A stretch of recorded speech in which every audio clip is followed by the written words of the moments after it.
Hello everyone. We have begun with chapter number 3 of your book, that is Discovering Tut, the Saga Continues, which is written by A.R. Williams, and today we have to cover page number 26 of your book.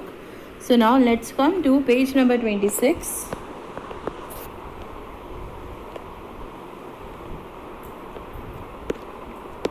See the last line on page number 25.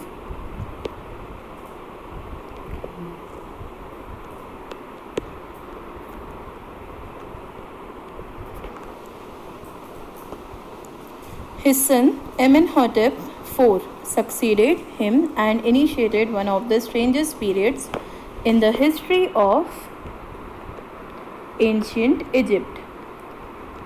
This I have told you. Amenhotep IV, who was the father of King Tut, उन्होंने क्या करा, अपने grandfather को replace करा and then he settle down on the throne of Egypt और on the kingdom of Egypt at that time. The new pharaoh or the new king promoted the worship of the Aten, the sun disk, changed his name to Akhenaten or servant of the Aten. Now here, see this, जो new king थे उन्हें किस चीज़ को उन्होंने promote किया? To the worship of Aten. उनके god कौन थे? एटन, जो कि एक सन डिस्क, जो कि सन को सिंबलाइज करते हैं या रिजेंबल करते हैं, जो सर्कुलर सन होता है उस सन के मोशन को रिजेंबल करते हैं, उनका नाम था वर्शिप ऑफ दैट गॉड, जो कि गॉड सन भी कहलाए जाते हैं. तो इसी अकॉर्डिंग न्यू किंग जो थे वो एनकरेज करते थे to the worship of Lord Aten या फिर द सन डिस्क, एंड इसीलिए उन्होंने अपना नेम चेंज करके उसे रिजेंबल किया विद द नेम एक्नेटन और द सर्वेंट ऑफ एटन, कि वो जिसकी वर्शिप करते हैं वो उसी गॉड के सर्वेंट है. And moved the religious capital from the old city of Thebes to the new city of Akhenaten, known now as Amarna. और तब जाकर जो उनकी पहले रिलीजियस कैपिटल सिटी थी, पहली सिटी क्या थी जिसको कैपिटल माना गया था of Egypt at that time? The name of that city was Thebes. लेकिन जैसे ही ये थ्रोन पर आए, एक्नेटन, जैसे ही वो थ्रोन पर आए, उन्होंने थीबिस को कैपिटल सिटी से रिमूव कर कर जो न्यू सिटी थी कैपिटल सिटी, उस न्यू सिटी को उन्होंने नाम दिया पहले अपने ही नेम पर एक्नेटेटन, एंड उसके बाद उन्होंने उस नेम को चेंज कर कर एक न्यू नेम रिकॉग्नाइज करवाया as the capital city of Egypt, जिसका नाम था Amarna. He further shocked the country by attacking Amen, a major god, smashing his images and closing his temples. जैसे ही उन्होंने अपने गॉड को प्रेफर करा, उनकी वर्शिप को प्रेफर करा और थ्रोन पर आने के बाद अपना नेम और कैपिटल सिटी चेंज करी, उसी अकॉर्डिंग जो उस टाइम पर इजिप्ट पर गॉड वर्शिप्ड होते थे जिनका नाम था एमन, उन्होंने उन मेजर गॉड को पूरी तरह से उनकी जितनी भी इमेजेस थी इन दी एंटायर सिटी, उन सबको स्मैश कर दिया, मीन्स ब्रोक कर दिया, तोड़ दिया. एंड सारे के सारे जो भी टेम्पल्स से जो कि गॉड एमन का वर्शिप करते थे, उन सारे टेम्पल्स को भी टाइम टू टाइम क्लोज कर दिया अपने किंगशिप पीरियड में. It must have been a horrific time.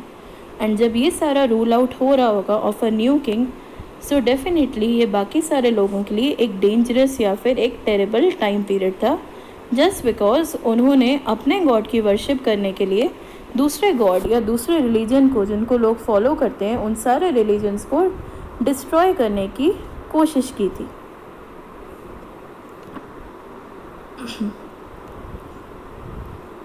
Okay. Said Ray Johnson, director of the University of Chicago's Research Center in Luxor, the site of ancient Thebes. और ये सारी बातें किसने बताई थी? रे जॉनसन ने. जो भी वहाँ पर आर्कियोलॉजिस्ट प्रेजेंट थे या जो भी टूरिस्ट प्रेजेंट थे, उन सब को ये बातें किसने बताई थी? The person named Ray Johnson, and he was the director of University of Chicago's research centre. Chicago में जो बहुत बड़ा रिसर्च सेंटर है, उस रिसर्च सेंटर के वो डायरेक्टर थे. और वो किस रूल को फॉलो करते थे? टू द एंशिएंट थेबिस, जिसको इस न्यू किंग ने ख़त्म कर दिया था या फिर डिस्ट्रॉय कर दिया था. The family that had ruled for centuries was coming to an end. and then Akhenaten went a little wacky. Definitely जो अभी तक रूलिंग फैमिली थी, जो कि सेंचुरी से काम करी थी और लोग जिनकी रिस्पेक्ट करते थे, कहीं ना कहीं उस फैमिली का जो रूलिंग पीरियड था वो अब ऐसा लगा कि वो एक एंड पर आ जाएगा, जस्ट बिकॉज जो उनके न्यू किंग थे नेम्ड Akhenaten वो बहुत ज़्यादा ऑड थे. वैकी मीन्स होता है जो अपने नॉर्मल कैरेक्टर से काफ़ी ज़्यादा ऑड प्ले करें. मीन्स जैसा एक किंग को होना चाहिए वैसा कोई भी एक्शन या फिर कोई भी एटीट्यूड अपने अंदर नहीं रखना और अपनी जो भी सिटीजन्स हैं, नेटिजन्स, उनको प्रॉब्लम में लाना. सो इसी अकॉर्डिंग कहीं ना कहीं उनका किंगडम या उनका किंगशिप रूल खतरे में था, बिकॉज जो रूल अभी तक सेंचुरी से एक ही किंग और उनकी सारी जनरेशन करती आ रही थी, अब वो रूल एक एंड पर आने वाला था. Coming towards the next paragraph.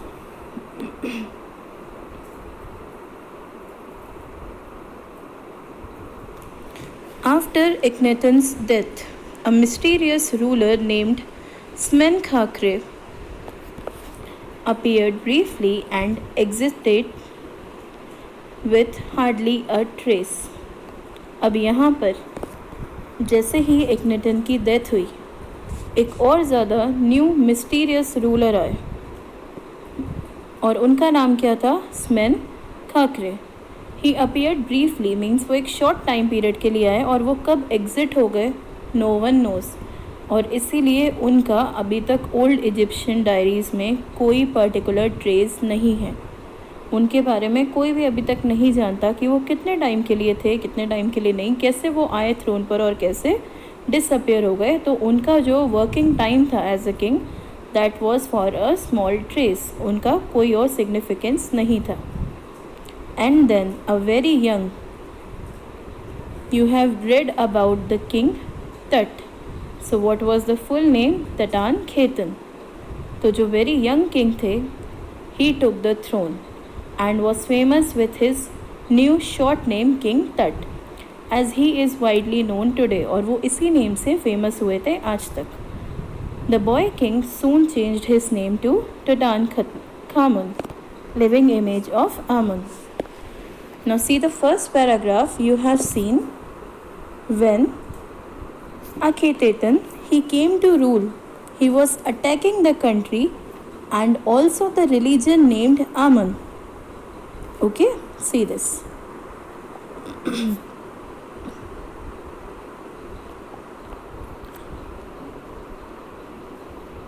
The new king named Akhenaten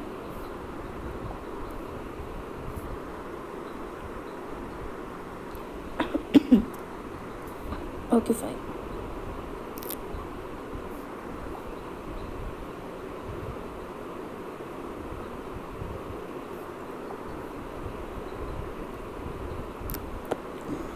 He was attacking the country religion named Amun.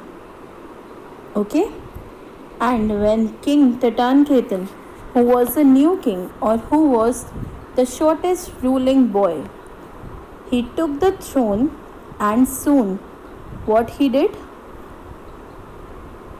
He was named as King Tutankhamun,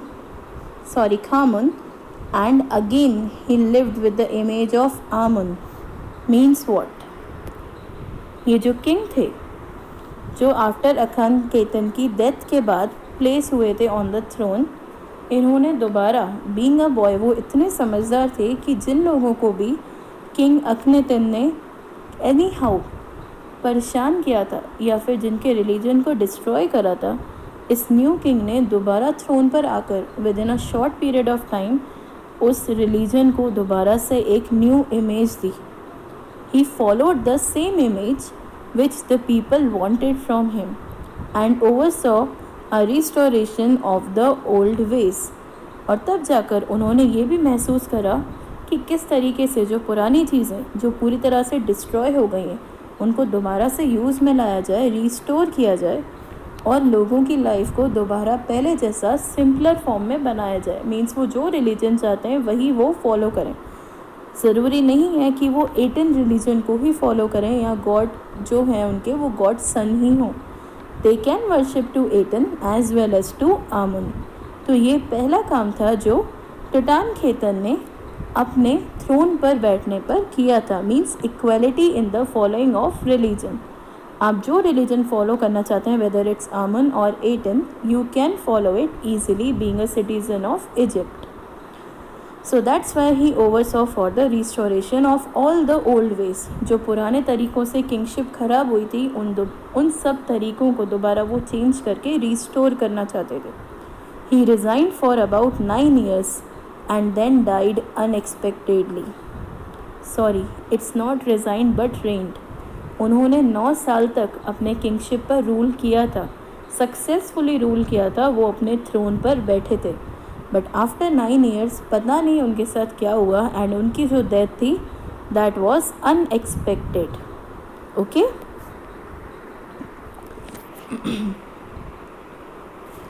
okay, now coming to the next paragraph, see this. Regardless of his fame and the speculations about his fate, Tut is one mummy among many in Egypt. सिर्फ यही नहीं कि उनका fame बहुत ज़्यादा हो गया था, वो बहुत ज़्यादा फेमस हो गए थे for a short period of time, लेकिन कहीं ना कहीं जो उनके बारे में स्पेक्यूलेशंस हैं, जो लोग खोजबीन कर रहे थे, जानकारियाँ निकाल रहे थे, जो उनकी कहीं ना कहीं फेट या किस्मत से जुड़ा हुआ था, लोग उस पर भी कहीं ना कहीं बहुत ज़्यादा इंटरेस्टेड थे कि एनी हाउ पता करें कि आखिर किंग टट की डेथ कैसे हुई। तो सिर्फ उनके फेमस होने के कारण नहीं, उनकी काफ़ी सारी ऐसी क्वालिटीज़ थी जिसके कारण लोग उनके बारे में सर्च करना चाहते थे और ये डिसाइड करना चाहते थे क्या उनकी डेथ एज फेट हुई है, मीन्स उनका फेट या उनका फ्यूचर फॉर्चून ही ख़राब था या कोई और प्रॉब्लम थी। That's why people were searching for King Tut's death still now. और वो इजिप्ट में one of the famous mummies थे जिनके बारे में लोग जानना चाहते थे, बात करना चाहते थे या फिर रिसर्च करना चाहते थे, how his death occurred. How many, no one knows. कितने सारे लोग इस पूरे काम में जुड़े हुए थे, किसी को भी नहीं पता। The Egyptian mummy project which began an inventory in late 2003 has recorded almost 600 so far and is still counting. अब जो इजिप्शियन ममी प्रोजेक्ट था कि मीन्स मम्मी के बारे में सारी की सारी रिसर्च करनी है, जो भी ऐसी डाउटफुल मम्मीज़ थी कि उनको क्यों डायरेक्टली टॉम में दफना दिया गया, क्या रीज़न था, क्या नहीं था, इस अकॉर्डिंग काफ़ी सारे इन्वेंट्री प्रोग्राम्स आए लिस्ट में। इन्वेंट्री प्रोग्राम्स मीन्स क्या, लिस्ट ऑफ आर्टिकल्स, किसके पास कितनी ज़्यादा ओल्ड उनकी खुद की संपत्ति है, प्रॉपर्टी है, कितनी नहीं है, किंग्स को क्यों मारा गया, जस्ट बिकॉज प्रॉपर्टी और बिकॉज दे वर फेमस। इस according in the late 2003 means जब वो ईयर एंड होने वाला था, ऑलमोस्ट इन दैट टाइम ऐसे 600 रिकॉर्ड्स निकाले गए और अभी तक वो पूरी तरह से काउंट नहीं हुए थे। There were further more countings जो कि किंग के बारे में करी जा रही थी कि इजिप्ट में आखिर किंग क्यों मरते थे टाइम के पहले ही। तो इस अकॉर्डिंग इन्वेंट्री प्रोग्राम स्टार्ट किया गया ताकि किंग की एक पूरी रिपोर्ट ली जाए, जनरल रिपोर्ट, वेदर उनके फेम के कारण उनको मारा गया या फिर उनका फेट या किस्मत ही ख़राब थी या फिर उनके पास बहुत ज़्यादा प्रॉपर्टी थी या फिर किंगडम रूल को कोई स्नैच करना चाहता था। दीज वर 4 मेन रीज़न जिनके कारण इन्वेंट्री प्रिपेयर की गई थ्रू द रिसर्चर्स ताकि वो आगे और रिसर्च कर सकें। एंड इस अकॉर्डिंग उन्होंने लेट 2003 में ऑलमोस्ट 600 या उससे ज़्यादा रिसर्चेस करी and they were counting further. The next phase, पहला तो था इजिप्शियन ममी प्रोजेक्ट की उसको क्यों रखा गया, क्यों मेंटेन किया गया, just for the inventory record. अब दूसरा फेज क्या था, क्या नीडेड था, scanning the mummies with a portable सीटी machine donated by the National Geographic Society and Siemens, its manufacturer। अब जाकर सेकेंड मोस्ट इम्पॉर्टेंट काम क्या था कि सारी ममीज़ का अगर इन्वेंट्री रिकॉर्ड नहीं मिल रहा है, मीन्स प्रॉपर्टी को लेकर अगर कुछ भी डाउट नहीं है और उनकी अर्ली एज डेथ हुई है या फिर उनके फेमस होने के कारण उनकी जल्दी डेथ हुई है, तो सेकेंड ऑप्शन यही बचता है कि उनकी पूरी बॉडी का स्कैन किया जाए। एट अ टाइम 100 एक्सरेज निकाले जाएं through a single test that is CT scan. You know the full form of CT scan which we have discussed earlier? I hope that you must be known that is complete tomography. पूरी body का एक ही बार में x ray structure create करना. So that was CT scan. और इसकी permission किसने दी थी? The national geographic society. And इस पूरे CT स्कैन की परमिशन से लेकर उनका सारा का सारा पोर्टेबिलिटी मीन्स उसको अवेलेबल करवाना हर जगह, इनके मैन्युफैक्चर कौन थे? The siemens. ओके ना, moving towards the next part. King Tut is one of the first mummies to be scanned in death as in life, moving regally ahead of his countrymen. इस पूरे procedure में सबसे पहले जो mummy scan हुई, जिसके बारे में हर एक जानकारी, हर एक इन्फॉर्मेशन लोग लेना चाहते थे, that first mummy was of king तट टू बी स्कैंड फर्दर. और उनको स्कैन क्यों किया गया? ताकि पता चले उनकी डेथ क्यों हुई है. उनकी लाइफ में कोई प्रॉब्लम थी, means being a living being, उनकी बॉडी में कोई प्रॉब्लम थी या किसी ने उनको कुछ कर दिया. एंड इसके अकॉर्डिंग अगर हम रीगली मूव करेंगे means in a royal manner, अगर हम ये देखेंगे कि उनका रॉयल लाइफ कैसी थी, ही वॉज टू रिच कि लोग उनके पीछे पड़ गए कि उन्हें मार सकें, या he was too poor means not poor, kings are never poor, but ये है कि वो मीडियोकर हो सकते हैं कि उनके पास खुद की इतनी मनी ना हो या कंट्री मैन की मनी उनके पास ना हो. तो इन सारी प्रॉब्लम्स को डिस्कस करने के लिए जो फर्स्ट स्कैनिंग हुई थी दैट वाज ऑफ किंग तट. एंड आफ्टर हिम काफ़ी सारे ऐसे फेमस कंट्रीमैन थे जिनके ऊपर ये स्कैनिंग रिकॉर्ड बनाया गया था. ओके ना, coming towards the next paragraph.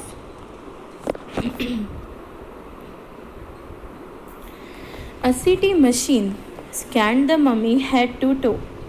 CT machine ने क्या करा? जो CT स्कैनर होता है उसने पूरी मम्मी, जो डेड बॉडी होती है प्रिजर्वेटिव, उस पूरी प्रिजर्व डेड बॉडी को फ्रॉम हेड टिल टो, सर से लेकर पाँव तक हर एक चीज़ पूरी तरह से स्कैन करी, creating 1700 digital X-ray images in cross section. और टोटल कितने एक्सरे इमेजेस निकले from that one mummy? That is 1700 digital X-rays. पूरी की पूरी बॉडी पार्ट का क्रॉस सेक्शन किया गया और उसके अकॉर्डिंग मीन्स क्रॉस चेकअप हुआ एंड 1700 या फिर 1700 फुल बॉडी चेकअप के डिजिटल एक्सरेज निकले और स्मॉल पार्ट्स या फिर सेक्शन.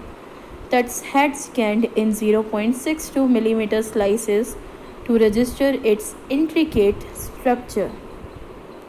अब यहाँ पर इंट्रिकेट मीन्स क्या होता है? Complex structure. जो तट का हेड था वो एक बार में पूरा नहीं हुआ स्कैन, उसको स्मॉल पार्ट्स में 0.62 मिलीमीटर इतनी छोटी स्लाइसेस के थ्रू स्मॉल पार्ट्स में ब्रेन स्कैन हुआ था उनका. और उस अकॉर्डिंग सारा का सारा जो भी ब्रेन का कॉम्प्लेक्स स्ट्रक्चर होता है या फिर इंट्रिकेट स्ट्रक्चर होता है, उन सब की इमेजेस को सामने वन बाय वन लाया गया, just to see that whether there was some problem in his brain or not. Takes on eerie detail. अब eerie क्या होता है? स्ट्रेंज, जिसके ऊपर आप इजीली बिलीव ना कर पाओ, आप विश्वास ना कर पाओ, ऐसी चीज़ों की, स्मॉल चीज़ों की जो स्ट्रेंज थी, नॉर्मल डिटेलिंग के लिए उन्हें CT स्कैन के थ्रू डिटेल किया गया इन द रिजल्टिंग इमेज. और तब जाके 1700 डिजिटल इमेजेस आई, जो कि एक रिजल्टेंट फैक्टर था of the mummy. With Tut's entire body similarly recorded, a team of specialists in radiology, forensics and anatomy began to probe the secrets that the winged goddesses of a gilded burial shrine protected for so long. अब यहाँ पर please look at all these terms clearly. तट की जो पूरी body थी उसका पूरा रिकॉर्ड एक बार तो CT स्कैन के थ्रू एक्सरे इमेजेस से निकाला गया, जिसमें स्ट्रेंज सारी डिटेल्स पता चल गई कि उनकी बॉडी में कहाँ पर किसी ने अटैक करा था, कहाँ नहीं. आफ्टर दैट जो और फर्दर डिटेल्स थी या फिर जो सीक्रेट्स थे वो किसके थ्रू काम आए? फर्स्ट है specialist, you know that are special in all their task of medical science. So first was radiology, जो कि रेडियम ट्रीटमेंट करते हैं. You have seen ultra radium या रेडियम ट्रीटमेंट्स, उसके अकॉर्डिंग रेडियोलॉजी भी हुई थी. फॉरेंसिक रिपोर्ट्स भी आई थी एंड एनाटॉमी भी बिगेन हुई थी, मीन्स पूरी बॉडी की स्टडी। इस अकॉर्डिंग सारे के सारे सीक्रेट्स का इन्वेस्टिगेशन हुआ। Probe the secret means investigating the secrets, हर एक सीक्रेट को इन्वेस्टिगेट करके उनको ओपन किया गया। That the winged goddesses means कौन होते हैं? विंग्ड मीन्स कौन? जिनके पास विंग्स हों, ऐसे goddesses of a gilded burial shrine क्या होता है? A place of worship protected for so long. अब आप इस लाइन को ध्यान से सुनिए। इन्वेस्टिगेशन क्यों करना ज़रूरी था? क्योंकि कहीं ना कहीं लोग किंग टट को अपना गॉड मानने लगे थे और उनका ये कहना था कि वो इतने अच्छे इंसान हैं कि उन्हें खुद से परियों ने संभाला है, विंग्ड गॉडेसेस ने। तब जाके उनका जो ये बरियल है, जो उनका टॉम है, वो अभी तक प्रॉपरली प्योरली गोल्ड से जिल्डेड है। किसी ने कुछ भी उसका डिस्ट्रक्शन नहीं करा है, ना ही गोल्ड चुराने की कोशिश करी है। एंड इसी अकॉर्डिंग वो अभी तक, जैसे हम किसी गॉड को, किसी भी गॉड को हम श्राइन में कन्वर्ट करते हैं, प्लेस ऑफ वर्शिप जो टेम्पल होते हैं, जैसे हम बोलते हैं शिवलिंग होती है, वो हम बोलते हैं एक श्राइन है, एक पवित्र मूर्ति है जिसको कोई डिस्ट्रॉय नहीं कर सकता। इसी अकॉर्डिंग किंग टट को इजिप्ट में वही मैनर, वही आदर सम्मान मिलता था कि उन्हें एक श्राइन बॉडी माना जाता था। एंड इसीलिए कहा जाता था फॉर सो मैनी ईयर्स और सेंचुरीज़ उनकी बॉडी प्रोटेक्टेड है ना, अभी तक उसको कुछ भी नहीं हुआ, क्योंकि खुद से परियां उनको संभाल रही हैं। Okay class, now coming to the next paragraph. The night of the scan workman carried Tut from the tomb in his box. अब जाकर जैसे स्कैनिंग हो गई तो उस रात को क्या हुआ, सारे के सारे जो वर्कमैन थे, सेपरेट स्पेशलिस्ट थे और जो भी स्कैनर्स थे, आर्कियोलॉजिस्ट थे, उन सब ने क्या किया, किंग टट को दोबारा उनके बॉक्स में रख दिया।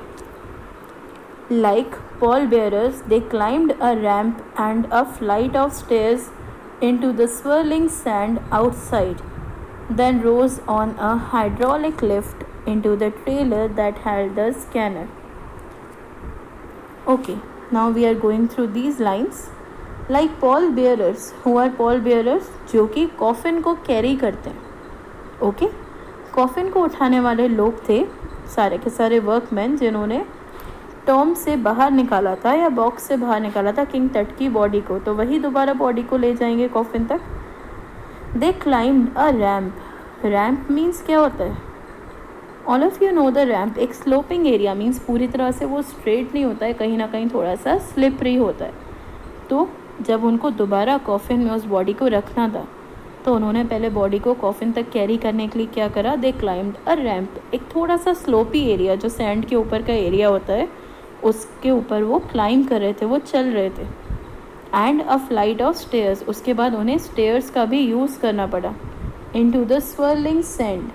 स्वर्लिंग सैंड मीन्स जिस सैंड के कहीं ना कहीं छोटे छोटे से एक स्ट्रक्चर बन जाते हैं, मीन्स वो प्योर एक फ्लैटेंड सैंड नहीं होती है बल्कि वो थोड़े से रॉक्स में कन्वर्ट हो जाती है, स्वर्लिंग सैंड। तो वो सारी गीली ठंडी मडी सैंड आउटसाइड थी, मीन्स बाहर, टॉम के बाहर। उन सबको उन्होंने रिमूव करा ताकि वो टॉम के बाहर का स्पेस क्लियर हो जाए और उन्हें कॉफिन दिख सके। Then rose on a hydraulic lift. Hydraulic lift जो कि लिक्विड से चलती हो, you know about hydrogen and oxygen, means it creates water. इसी अकॉर्डिंग हाइड्रोलिक लिफ्ट होती है जो कि लिक्विड पर बेस्ड होती है। Into the trailer that held the scanner. And finally वो ट्रेलर तक गए, मीन्स एक ऐसा व्हीकल जिसमें बॉडी को कैरी किया जाए, जिसके कारण उस बॉडी को लाया गया था स्कैन करने के लिए, तो उसी ट्रेलर में बॉडी को वापस रख दिया गया। So that was a complete procedure कि इतनी लॉन्ग फीटेड जो बॉडी का टॉम था उस कॉफिन तक बॉडी को कैसे पहुंचाया जाए। उन्हें रैम्प पर भी जाना है, उन्हें स्टेयर्स की हेल्प भी लेनी है सारे के सारे पॉल बेयरर्स को या कॉफिन कैरियर्स को। उसके बाद जाकर उन्हें सैंड को भी आसपास से हटाना है जो कि एक रॉक फॉर्मेशन में, स्मॉल स्मॉल रॉक्स के फॉर्मेशन में आई है। देन उन्हें हाइड्रोलिक लिफ्ट का यूज़ करना है ताकि वो इतना टॉल या हाई फीट को कैरी कर सकें उस कॉफिन को। एंड फाइनली तब जाकर वो ट्रेलर में उस बॉडी को रख पाएंगे, पूरा का पूरा कॉफिन कवर्ड उस टॉम में। 20 minutes later 2 men emerged.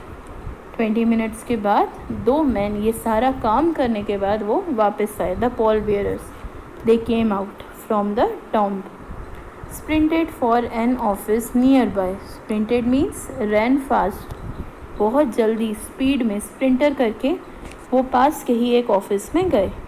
And return with a pair of white plastic fans, और वो वहाँ से क्या लाए? प्लास्टिक के fans, 2 fan, because they were in pair. The $1 million scanner had quit because of sand in a cooler fan. जो इतना बड़ा $1 million स्कैनर मीन्स जो बहुत ज़्यादा वैल्यूएबल स्कैनर था, जिसने इतना ज़्यादा टाइम ले लिया स्कैनिंग में, एक सिंगल मम्मी ने या फिर एक सिंगल प्रिजर्वेटिव बॉडी ने, कहीं ना कहीं वो स्कैनर क्यों ख़राब हो रहा था? क्योंकि उसमें सैंड चली गई थी और उस सैंड को बाहर निकालने के लिए एक कूलर फ़ैन की ज़रूरत थी जो सैंड को बाहर की तरफ एग्ज़िट करवाए। इसलिए उस सैंड को क्विट करवाने के लिए, बाहर एग्ज़िट करवाने के लिए फ्रॉम द स्कैनर, उन 2 ऑफिसर्स ने क्या करा? वो बाहर आए और वो प्लास्टिक फैंस लाए ताकि उन फैन की हवा से या फिर कूलिंग इम्पैक्ट से सारी की सारी स्कैनर से बाहर आ जाए। Curse of the pharaoh joked a guard nervously. अब इस चीज़ पर जैसे ही स्कैनिंग और ज़्यादा आगे बढ़ने वाली थी, फिर एक गार्ड ने, जो कि वहाँ पे बहुत टाइम से रह रहा था, सारे के सारे जो वैली ऑफ द टॉम था, किंग की वैली थी इजिप्ट में, वहाँ का एक बहुत पुराना गार्ड नर्वसली बोल रहा था कि आपके स्कैन करने से कुछ नहीं होगा, ऐसी प्रॉब्लम्स बार बार आएंगी क्योंकि इन्हें किसी पहले के किंग ने श्राप दिया। He was cursed. फिर से उन्होंने किंग तट के बारे में ऐसा ही बोला कि उनका फ्यूचर कुछ भी नहीं है, स्कैनिंग से कुछ पता नहीं चलेगा क्लियरली, और किसी न किसी तरीके से स्कैनर या फिर स्कैनिंग रिपोर्ट्स डिस्ट्रॉय हो जाएंगी just because King Tut was cursed by some of the pharaoh या फिर old king. Okay class, we are ending with this topic today. Chapter is still remaining. We have to continue it further, but please go through the chapter, and if there is any doubt you can ask me personally. Okay, thank you class, and have a nice day.